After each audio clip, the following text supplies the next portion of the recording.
ইমাম গুরুত্ব থাকে না। যখন সুন্নিওয়ালাদের পালা ছিল তখন তোমাদের আসা দরকার ছিল। দেখেছেন না শুনেছি, মুসা কালিমুল্লাহ দেখেছেন না শুনেছি, ঈসা রুহুল্লাহ দেখেছেন না শুনেছি, আল্লাহ দেখনেওয়ালা নবী তিনার আর কোনো গুরুত্ব থাকবে না। তাই সমস্ত সুন্নিওয়ালাদের সত্যিওয়ালে পাঠিয়েছে। আরো জনে বলুন সুবহান।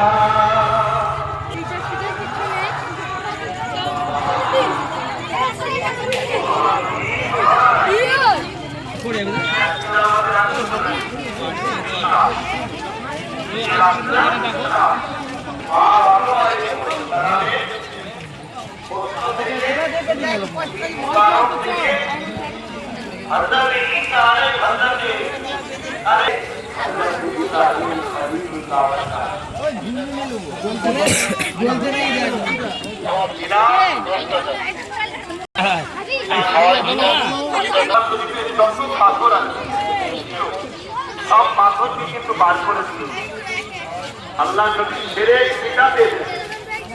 আবার কাতারে ভালো করে যত্ন করে সেটিং করে রাখা আছে। যে পাথরটার নাম কি? ছবি তুলবে নাকি?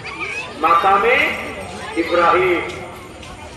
এই পাথর করতে যায় 7 বার চক্কর দিবার পর কাবা আর ওই হাজির পিছনে পাথরকে রেখে দুরেকার ওয়াজিব নামাজ পড়তেই হবে।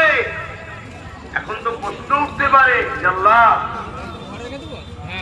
এখানে তো ইব্রাহিম নবীর পায়ের ছাপ, কারণ হলো এই পায়ের ছাপটা ইব্রাহিমের হতে পারে, কিন্তু এখানে আমার নবীর স্মৃতি আছে। জোরে বলুন সুবহান। এখানে নবী বলতে ইব্রাহিম নবী না, মুহাম্মদুর রাসূল। জোরে বলুন সুবহান। ইজন্য মুফাসসিরিন হুজুররা বলেছেন মাকাম ইব্রাহিমের পায়ের ছাপটাতে আল্লাহ নবী নবী পায়ের ছাপ তেমন ছিল। ইসলামের আগে ইয়াদগার বানাতে নাই, ইসলামের আগে সেলিব্রেশন করতে নাই। এই যুবকেরা এটা হলো ভুল ধারণা। পুরো হজটাই হলো সেলিব্রেশন। নবী আলাইহিস সালামের এমন করে স্মৃতি। এবার ইবাদত সবচেয়ে উত্তম ইবাদত হলো নামাজ। ওই নামাজটাও হলো আমাদের জন্য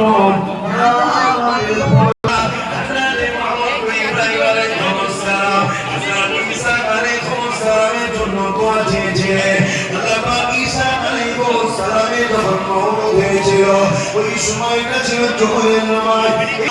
উম্মতে মুহাম্মাদি তোমার জন্য আল্লাহ পাক জোহরের ফরজ করে দিয়েছে।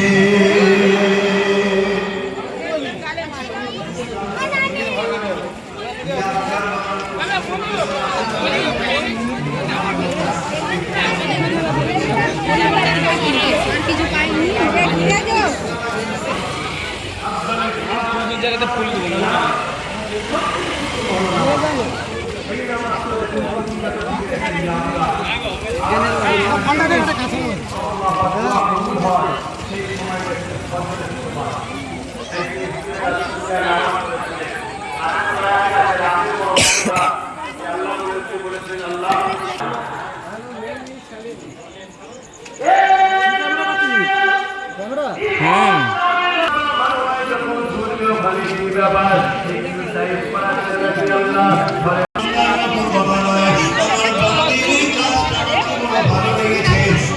স্মৃতি বানাতে হবে। আরো জোরে বলুন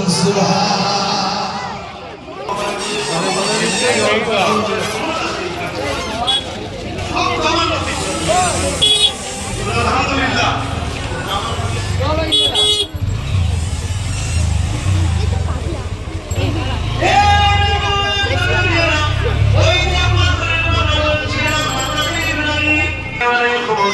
ঘর বানাতে ছিল, ঘর কমপ্লিট হয়ে যাবার পর আল্লাহ এখানে অর্থ করতে লাগলেন। আল্লাহ বললেন আল্লাহ আমি আপনার